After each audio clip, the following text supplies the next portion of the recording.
Siempre. Pero No sé si es que, claro, como no sé si es viernes o es normal, miércoles yo o te entiendo. qué clase de día es hoy. Es lógico, digamos, ese jaleo Lógico, que, lógico. bueno, es lógico, sí. Tú sabes esa... No habéis visto ese vídeo, ¿verdad? No, Es tan antiguo. Bueno, no es tan antiguo, tendrá unos 15 años, pero es que es buenísimo, es que lo tronchante. joven que soy yo no lo he visto. Claro, es verdad. Ay. Bueno, Gertrude, estamos de nuevo en una sección de psicología con Héctor Martínez, al cual también tenemos el placer de saludar. Héctor, buenos días. Muy buenos días. Buenos días, ¿qué tal? ¿Cómo ¿Qué tal? estáis? ¿Cómo estás? ¿Cómo, andas? ¿Cómo estás tú? Muy Lo bien, primero. fenomenal, la Bueno, verdad. ya te vemos. Contento de veros y de estar aquí otra vez, otro miércoles Ole. más. Y nosotros Así que también nada. nos alegramos muchas de gracias. verte. Nosotros estamos igual. Y de muy compartir contentos. este ratito. Hoy ha tenido que venir por motivos de agenda, como hemos avisado un poquito más tarde, pero bueno, como tenemos tiempo y tranquilidad para poder hablar de este tema tan importante que vamos a abordar hoy, ¿verdad, Rafa? Sí que Que es. ayer fue el Día Mundial de la Salud Mental Ujú. y bueno, pues yo creo que dijimos qué mejor que poder hablar de esto contigo, con el profesional, con nuestro psicólogo, porque cada vez vemos y sobre todo se están quejando, no sé si estás de acuerdo, yo creo que Héctor lo va a decir ahora mismo, que se están quejando sobre todo en el tema de profesores, que haría más falta en colegios pues que hubieran psicólogos más para la salud mental porque hay mucha carencia de ello. No sé qué Sí. opinas, Héctor. Sí, porque, bueno, normalmente sí, en los colegios está la figura del orientador, que es Eso es. psicólogo, lo que pasa es que sus labores son más de organización, no tanto de atención o intervención, de intervención psicológica a los alumnos. Entonces, yo creo que sí. Bueno, creo que primero deberíamos empezar por mejorar el servicio en la sanidad pública, en los hospitales y los centros de salud, que tenemos una carencia que es una falta de recursos y de personal muy grande y al final los perjudicados son los ciudadanos directamente. Claro, los pacientes al Los final. pacientes, sí. Entonces creo que debemos empezar por ahí y luego, pues sí que en los colegios, por supuesto, también sería necesario. Lo que pasa es que los orientadores, como digo, van saturados también, porque tienen que hacer muchas cosas. Parece que, porque está el mito ese de los orientadores no hacen nada, pero yo sí que conozco a algunos orientadores que he tratado con ellos y eso, y van con mucho trabajo, con mucha carga. Entonces no pueden atender individualmente, por ejemplo, a alumnos que tengan algún problema de salud mental, como estamos comentando. Claro, que especialmente necesite más esa atención. Rafa, Gertrude. nada, que digo que qué opinas tú también respecto No, yo quería también un poco centrar o hablar un poquito del tema, ¿no? Del día que se conmemoraba ayer y de la importancia, ¿no? Porque creo que es un ámbito de la salud que siempre ha estado como apartado, ¿no? Era como el rarito, ¿no? Porque Sí. siempre como sabemos, si cuando nos ha dolido algo, nos ha dolido una pierna, nos hemos roto una pierna, no sé, hemos Te tenido duele la un garganta, accidente, cualquier cosa simplemente. es motivo suficiente para ir al médico, pero cuando no nos encontramos bien en lo emocional, con nosotros mismos, no nos pasa nada en especial, pero por alguna razón no sé, sentimos ese desasosiego, esa incomodidad, ese no bienestar, pues no somos capaces de ir a un especialista para tratarnos. Por eso creo que también que de hace algún tiempo se está haciendo hincapié en esto de la salud mental, ¿no? Porque es importante y hay que darle pues la importancia que requiere. Sí, yo creo que en ese sentido hemos avanzado mucho, porque muchas veces hablamos de la sociedad, que estamos avanzando por un lugar que quizás es muy peligroso, que no nos conviene o que somos más individualistas, etcétera. Pero en este sentido creo que hemos mejorado mucho, que hemos dejado de convertirlo en un tabú, ha dejado de ser un tabú, ya no estigmatizamos a la gente por ir, por ejemplo, al psicólogo, que en ese sentido creo que hemos avanzado mucho. Antes el ir al psiquiatra, por ejemplo, era en casos de extrema necesidad porque era insostenible la situación muchas veces. A lo mejor si había un brote psicótico, pues era una persona que, bueno, pues que necesitaba medicación y necesitaba ser prescrita también por un psiquiatra o una psiquiatra en este caso. Pero con los psicólogos era diferente. Como tú comentabas bien, Rafa, muchas veces había mala imagen, ¿no? Si ibas al psicólogo, Estabas te apartábamos, loco. Sí, estabas sí, loco. sí, sí, sí. Y la gente tenía miedo a precisamente qué van a decir los demás, Claro, ¿no? ir a un los psiquiatra juicios. también. Sí, un psiquiatra, sí. Lo que pasa es que el psiquiatra muchas veces es en casos ya de extrema urgencia, porque en enfermedades o en trastornos muy graves es necesario la intervención, tomar tomar medicación, etcétera. El psicólogo también, por supuesto, no digo que no sea muy necesario, que por supuesto que lo es, pero ya es algo más que no es apremiante. No es que, por ejemplo, si nos da un brote psicótico, lo primero que vamos a hacer es ir al psiquiatra, que luego a lo mejor el psicólogo nos puede ayudar conductualmente, etcétera, por supuesto. Pero en algunos trastornos es así. Sí. Porque tanto la seguridad social como si vas en el privado con una compañía, lo primero que tienes que ir antes de pasar al psicólogo es pasar por psiquiatría. Sí. O sea, no puedes saltártelo e irte al psicólogo. Tienes que pasar primero por psiquiatría para que te derive, si lo cree necesario, al psicólogo. ¿Verdad que es así? Claro, sí, en la sanidad pública, en este caso, sí que te dan cita primero y luego... Y el problema que tenemos es que los psicólogos están desbordados y hay muy poco personal. Ese es el problema. Las plazas también para el PIR, para el psicólogo interno residente, que es el psicólogo de la sanidad pública, igual que el MIR, pero en psicología, es ridículo. Yo estuve planteándomelo, pero la proporción de plazas se saca plaza más o menos una de cada 30 o 35 personas. Ofertan unas 130, 150 plazas en toda España y nada, la proporción es muy baja.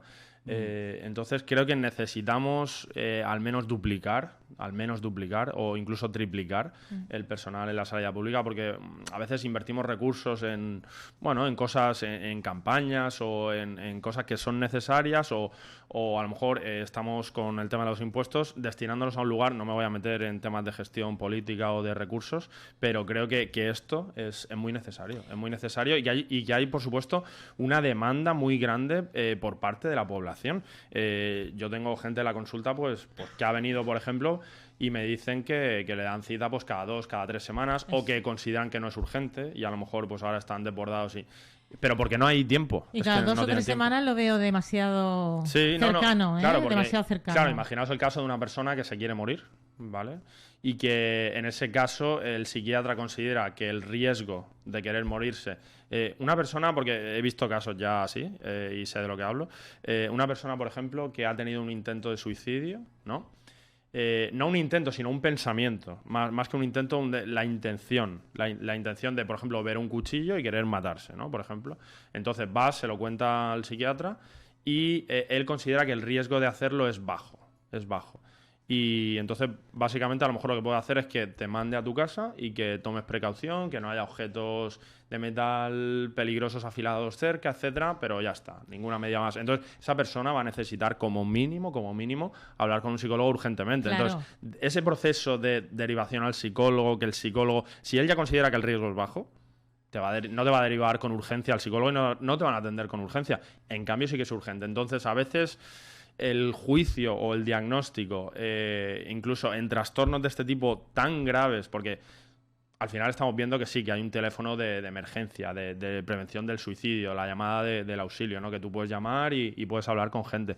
Pero creo todavía que nos faltan muchos recursos y personal. No es que ellos hagan malos juicios, sino que consideran bajo el riesgo. ¿Por qué? Porque a lo mejor hay otros que se han tomado 20 pastillas ese día y entonces los tienen que atender primero. Mira, yo te voy a contar un caso que es el peor caso que yo he vivido en la radio. Empezamos a hacer un programa nocturno, se llamaba Hablándole a la noche, ¿no? Y nada, pues genial, el programa era muy chulo, pues hablamos cada día de una cosa y siempre en ese momento había una psicóloga aquí. Cada noche hablábamos, era una vez a la semana, era Hablándole a la noche. Bueno, tuvimos una llamada en directo de un señor que quería quitarse la vida. Bueno, pues ahí te das cuenta lo que estás comentando, Héctor. Fue muy difícil, intentamos, pues hablar con él en directo, lógicamente. Enseguida cortamos el programa y le llamamos a esa persona, en este caso la psicóloga, y realmente yo creo que lo que necesitaba esa persona era hablar, que realmente estaba buscando que alguien le escuchase, que alguien estuviera pendiente. Entonces, la importancia del psicólogo, la importancia de que te escuchen, que no te juzguen, que estén atentos a lo que estás comentando. Pues ya te digo, es el papel más difícil que yo he vivido aquí en la radio. Si me está oyendo Mercedes, la gerente de esta radio, Mercedes García, dirá, bueno, qué difícil fue esa noche para nosotros y es por lo que estás comentando. Esa persona seguro que necesitaba luego más, no solamente era esa noche. Él puso la radio, empezó este programa, empezamos a las 11 de la noche a emitirlo en directo y necesitaba, pues eso, hablar, necesitaba desahogarse porque estaba muy solo.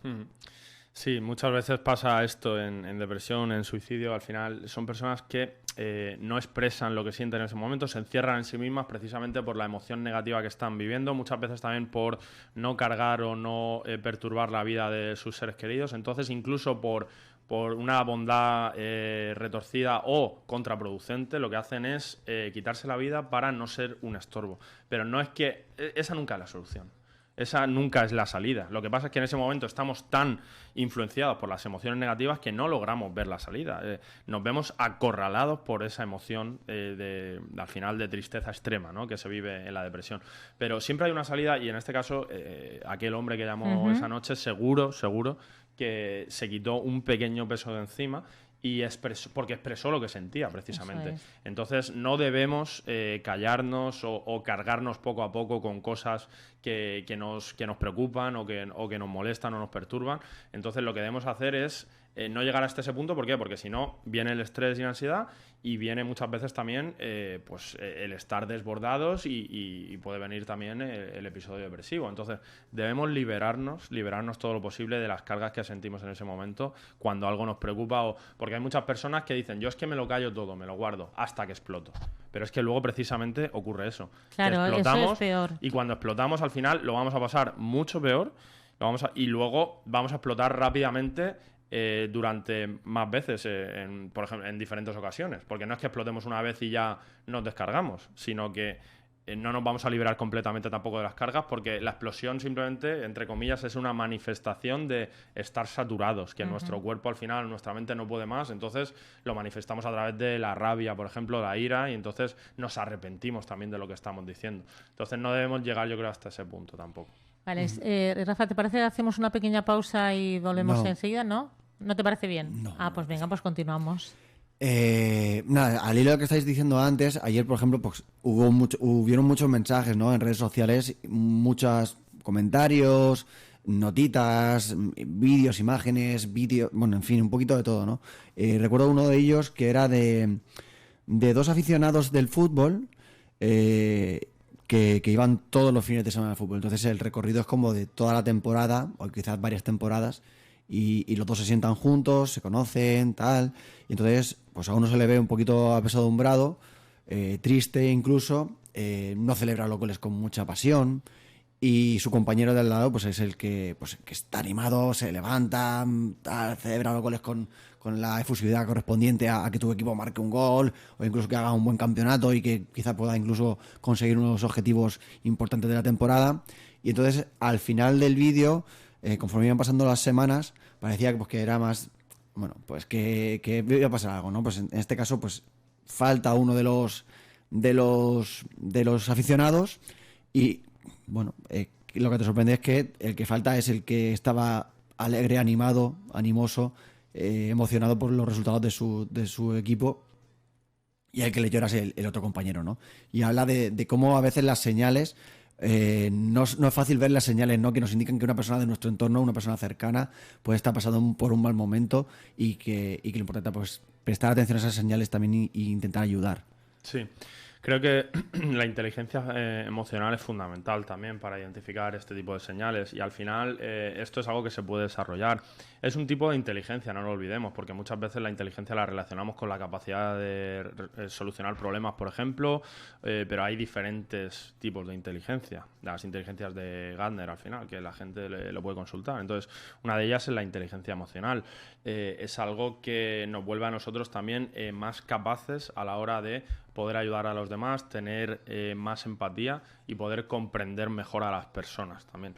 Porque, por ejemplo, si somos muy egoístas, nosotros no vamos a desarrollar la inteligencia emocional. Nos vamos a centrar en nosotros y ya no solo que seamos incapaces de identificar las emociones de los demás, por ejemplo, sino que seremos también incapaces de resolver nuestros propios problemas, de salir rápidamente o con facilidad de las emociones negativas, porque estaremos tan inmersos en esas emociones y en nosotros mismos, en el egocentrismo, que eso al final es un velo que nos impide ver la realidad y nos impide también ver lo que están sufriendo las personas, como estamos comentando, y el poder ayudarlas. Entonces, creo que para eso, para ver esas señales, identificarlas, etcétera, es muy importante tener interés por las personas.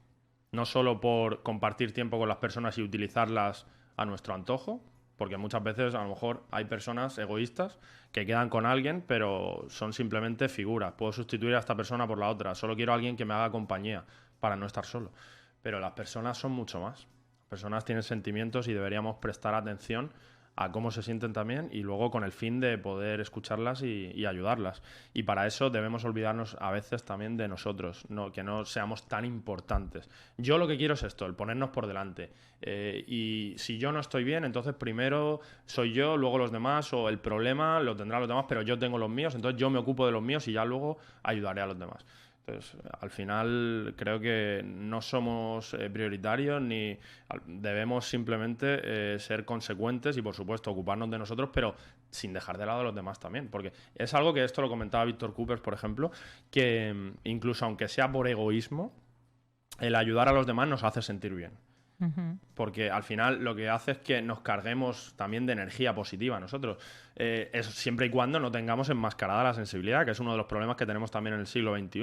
Porque al final el dolor, las malas noticias, están muy expuestos a las malas noticias, al sufrimiento de los demás, al estrés, a todo esto. Entonces, esto hace que nuestra sensibilidad al final ponga una coraza y para no sufrir sintamos menos, perdamos intensidad. Entonces, de esto también tenemos que salir, tenemos que romper esa coraza y lo podemos hacer a través de la toma de conciencia, por ejemplo, del mindfulness, la meditación, esto potencia nuestra sensibilidad, el contacto con las personas, con la naturaleza, no tanto con la tecnología y con el aislamiento, por ejemplo, y con el sufrimiento, porque estamos tolerando mucho eso también. Pero también luego, Héctor, creo que está la cara opuesta también, las personas que se pasan el tiempo ayudando a todos y no se ayudan a sí mismos, se olvidan de ellos. Sí, eso hay un caso muy particular también, claro, de gente así que sí, por no ocuparse de sus problemas, por no pensar en eso, se deja para el último, entonces, cuando, como bien has comentado, cuando ya estalla todo, cuando no puedes más, ¿no? Cuando tú no eres el principal, sino que estás para todos y no estás para ti. Una cosa que hay que puntualizar muy bien, que creo que en eso tienes razón, que en algunas personas pasa, hay que puntualizar, por supuesto, que si nosotros tenemos problemas y no nos podemos ayudar nosotros, no vamos a poder ayudar a los demás tampoco. Claro. O sea, que en ese sentido sí que lo primero que debemos hacer es solucionar nuestros problemas para poder también ayudar mejor a los demás, ocuparnos primero de nosotros. Pero me refiero a lo que me refería es que nosotros no somos más importantes que los demás. Por supuesto, sí. Esa persona egoísta que está en las dos caras. Sí, que es egoísta, no, yo primero voy a lo mío y después voy a ayudarte a ti. Luego está al contrario, el que primero ayuda y nunca se ayuda a él. No, lo primero es ayudarnos a nosotros, por supuesto, porque es que si no no podemos tampoco ayudar. Es como el ejemplo del avión, que está una madre y un hijo y entonces en este momento, bueno, pues salen las mascarillas porque hay falta de aire y que dicen, ¿tú qué harías? Y lo primero que dices es ponérsela a tu hijo. No, primero póntela tú para poder respirar, para poder ayudar a tu hijo. Sí. Sí, pues al final sería algo similar. Sí, por supuesto, tenemos que nosotros más o menos solucionar nuestros problemas y luego pues para poder ayudar a los demás, porque de hecho, si nosotros estamos preocupados o con problemas, en casi ningún momento vamos a pensar en ayudar a los demás. Vamos a estar mal, tristes o enfadados, como sea, preocupados, y no vamos a tener ganas de ayudar a los demás tampoco. Entonces, lo importante es salir de ahí y luego el poder ayudar a los demás. Pues ahora sí, si os apetece y si os parece, vamos a hacer una pequeña pausa publicitaria para que entren unos consejos y a la vuelta estamos hablando, aparte de salud mental, pues un poquito de ese rap de la reina Leticia y a ver qué opina Héctor Martínez. Así que no os movéis, que enseguida volvemos. Hasta ahora. Cuando no valoran que lo has intentado. Y lo estoy intentando, perdón si no alcanzo, pero ¿por qué han pensado que lo haría bien todo el rato? Hablando de la autoexigencia, ¿no? Y el intentar llegar a un... Bueno, es sobrepasar nuestros límites al final, porque todos tenemos nuestros límites. Es interesante que lo comente y para poner al final sobre la mesa este asunto, este tema tan importante que es la salud mental. Y yo estoy de acuerdo, al final nosotros todos tenemos un límite. Pensamos que no. Hay gente que piensa que puede hacerlo todo en el trabajo, por ejemplo. Yo me puedo meter al día 14 horas de trabajo y no pasa absolutamente nada. Trabajo 14 horas porque yo soy joven, lo aguanto y el desgaste físico, bueno, pues luego ya mi cuerpo lo aguanta. Pero muchas veces en salud mental pensamos que el cuerpo llega y efectivamente llega, pero lo que no llega es nuestra mente. Nuestra mente no llega. Entonces hay una relación directa entre la salud mental y la salud física al final. ¿Por qué? Porque luego la ansiedad, por ejemplo, tiene síntomas físicos también. Claro. La depresión puede tenerlos o nos puede llevar a... No, porque nos puede llevar a comer menos, cambiar los patrones de sueño, pérdidas de peso. Y en todos los trastornos mentales vemos también repercusión, o en casi todos vemos repercusión física. Entonces, no debemos olvidar que todo el mundo tiene un límite. No debemos llegar hasta ahí. Lo que hablaba antes también de cargarnos, de saturarnos, de poco a poco el ir, aguantando cosas, callándonos cosas o guardándonos cosas que nos molestan o nos preocupan, y luego un día soltarlo todo, porque esas personas que lo hacen, muchas veces lo hacen con la mejor intención. Yo es que soy bueno y entonces no le quiero decir a alguien que me ha molestado algo, entonces mejor me lo callo. Y luego un día exploto con esa persona, y cuando explote esa persona se va a sorprender. Dirá, oye, pero ¿qué te pasa? Claro, si nunca me has dicho nada, nunca has levantado la voz y ahora de repente explotas. Entonces creo que por eso es muy importante también el practicar, poner en práctica la asertividad, que la asertividad al final es hablar con respeto, con firmeza, y el saber decir que no, exponer las razones, ¿no? Con respeto a la otra persona. De buena manera, y decir, oye, si no lo entienden, no claro, por este motivo y por el Claro. otro. Si no lo entienden, es problema suyo, porque muchas veces decimos que sí a todo o nos callamos cosas para no hacerle daño a la otra persona, pero la otra persona al final debe entender que yo no puedo decir que sí a todo, que yo tengo mi vida, que tengo mis cosas, que debo cuidar mi salud, al final, que esto también es cuidar, yo creo, la salud mental.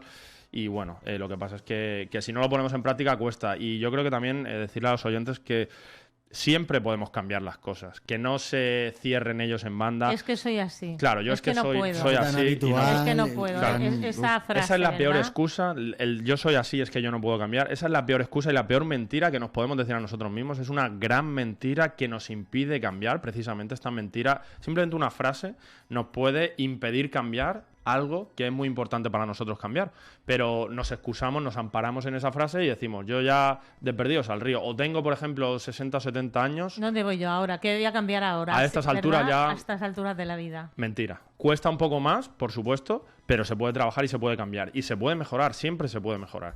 Pero si nos excusamos pensando que nosotros somos así, y que a estas alturas ya cómo voy a cambiar, o que mis padres son así, he recibido esta educación, entonces yo ya soy exactamente de la misma manera, así es imposible. Y eso simplemente, como digo, es una excusa, es un autoengaño para no hacer lo que nos corresponde, lo mejor para nosotros, que es cambiar un mal hábito o una pequeña debilidad que tenemos, pues solventarla y mejorarla. Claro, lo que haces así es dar órdenes al cerebro de decirte que no puedo. Entonces estás mandando tú esa orden cuando Claro. realmente... Y te acomodas como bien, ahí, que es eso donde es. tú te sientes a gusto, ¿no? Claro. Si yo considero que algo es imposible, ni lo voy a intentar, porque ya lo doy por hecho. Doy por hecho que es así y ya pienso en otra cosa. Pero debo dejar de autoengañarme, eso es muy importante. Estaba hablando Gertrude Baeza, a colación de lo que le preguntaba, ¿no? Acerca de la reina, ¿no? Y del rapero, hablando de salud mental. Y durante estos últimos años, no sé si también, pues, como decíamos antes, ¿no? A raíz de darle importancia a la salud mental, hemos visto como muchos deportistas han renunciado o han dejado de competir porque necesitan parar, hacer un break y resetear quizá, ¿no? Y después volver a competir. Y recientemente, por ejemplo, hemos visto a Simone Biles, la gimnasta estadounidense, que era una crack, una auténtica crack, lo ganaba todo, la medalla de oro en las Olimpiadas, en fin, estaba destinada a ser una de las mejores deportistas del mundo, si no lo es ya, y que ella simplemente antes de las Olimpiadas dijo: creo que no estoy bien, creo que necesito parar y creo que esta exigencia no me viene bien a mí, a mi salud mental y que tal. Y también lo hemos visto después en declaraciones con Messi, por ejemplo, que también declaraba haber tenido que recurrir a psicólogo porque él aguantó hasta que petó y que dijo: es que no puedo seguir yo solo. En fin, que estamos viendo que también dentro del mundo del deporte, dentro de la conciencia de la gente, está esta importancia que le estamos empezando a dar a la salud mental y que en días como ayer pues se refuerza un poquito más.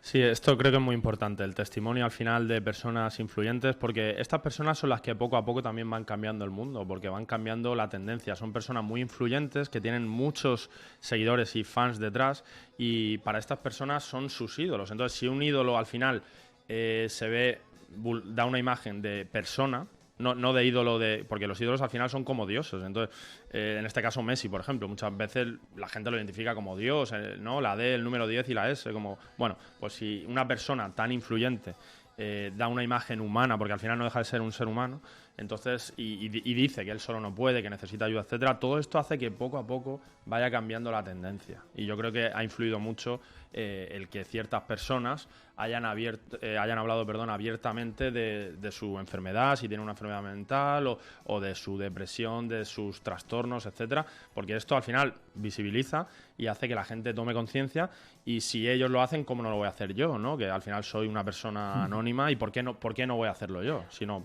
se hacen esa pregunta, ¿por qué no voy a hacerlo yo? Entonces siempre esto ayuda. Sí. Y a colación, bueno, de lo que estamos hablando del explotar, del no aguantar, todos sabemos, no sé si fue hace una semana, un par de semanas, la noticia que nos quedamos todos de un niño en un colegio de Andalucía que cogió y con un cuchillo agredió a la profesora en el ojo, a alumnos. ¿No lo viste? ¿No lo sabes, Héctor? Bueno, pues fue así, ¿verdad, Rafa? Y luego, sí. Bueno, pues lo que decían, estuvieron investigando, lógicamente, abrió una investigación, es que dice que le hacían bullying. Entonces, muchos compañeros decían, como, es que no ha podido más. Pero tú imagínate hasta dónde ha llegado. O sea, una persona que se fue ese día, que la noche anterior, el día anterior le habían tirado, creo que un cubo de agua, que se fue a casa, que se cayó y llegó al colegio y sin mirar, o sea, le daba igual quién estuviese, que fue con un cuchillo acuchillando. Esto es una reacción desproporcionada y desmesurada, por supuesto, extremadamente violenta, de algo similar a lo que estamos comentando, que es el tema de explotar, de saturarnos, ir guardando o callándonos, porque seguramente esta persona antes no lo sé, pero a lo mejor no había manifestado signos de violencia, o que se había callado, había aguantado mucho. Y llegó un momento en el que se vio desbordado. No, por supuesto, no lo estoy justificando. Claro, ni tú ni yo estoy diciendo. No lo estoy justificando, pero nos puede llevar el guardar. Lo que quiero que vean o escuchen los oyentes también es que nos puede llevar a perder el control. Incluso a perder el control. O sea, que el cargarnos, el saturarnos, en este caso al niño, por ejemplo, le ha llevado a perder el control, a tener un momento a lo mejor de psicosis y de hacer lo que en ese momento las emociones le conducían a hacer.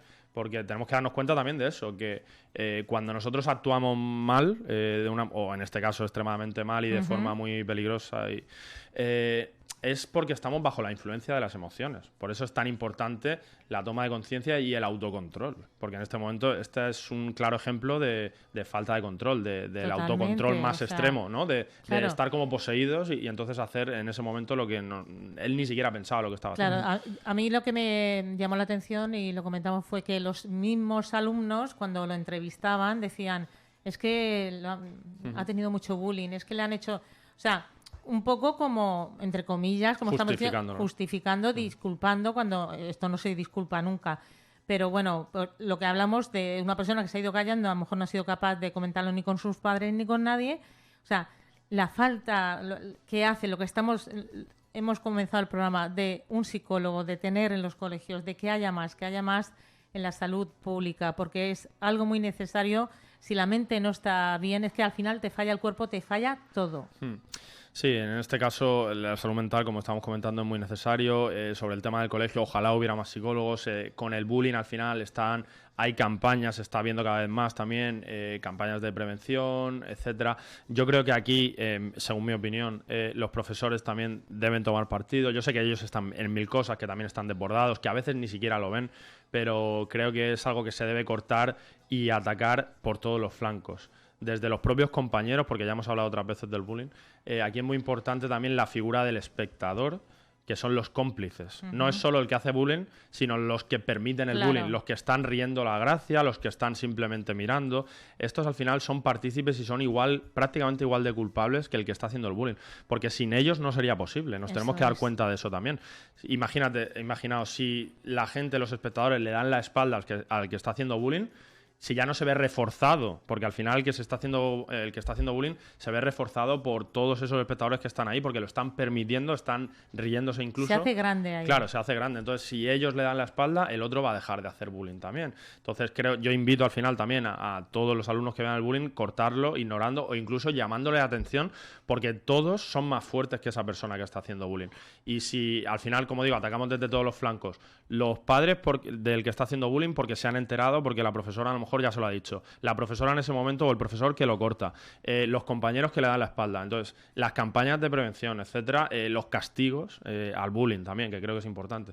Entonces, si lo atacamos desde todos los flancos, al final acabaremos con él. No es fácil porque es algo que siempre ha estado ahí, pero si lo condenamos continuamente y lo atacamos desde todos los flancos, creo que es mucho más sencillo el atajarlo. Pues Gertrude, yo creo que está bastante bien, ¿no? La entrevista. La verdad que sí, hemos tenido, bueno, pues un buen rato para poder hablar con él de algo tan importante como es la salud mental, que hemos hecho, pues bueno, una pausita, por supuesto, para publicidad. Y pues nada más que darte las gracias una vez más, Héctor, porque creo que es necesario cada día, lo reivindicamos más aquí, de la falta de ir a un psicólogo, que no pasa nada, todo lo contrario, como bien estaba diciendo él, hablando de las influencers, que todas lo necesitan, todos lo necesitamos, unos más, otros menos, pero es como ir también pues al médico de familia porque te duele la garganta. Bueno, dicho Héctor... Recuérdanos, Héctor, dónde te podemos encontrar. Para poder ir a tu clínica, que está muy céntrica además. Sí, estoy en calle Joaquín Chapaprieta, 26B, junto a Correos, y también los oyentes pueden localizarme en el 630-528676. Perfecto. Y cualquier cosa nos pueden contactar también a nosotros y nos pondremos en contacto con Héctor. Hasta la semana que viene y gracias. Bueno, muchas gracias a vosotros. Un saludo. Hasta luego.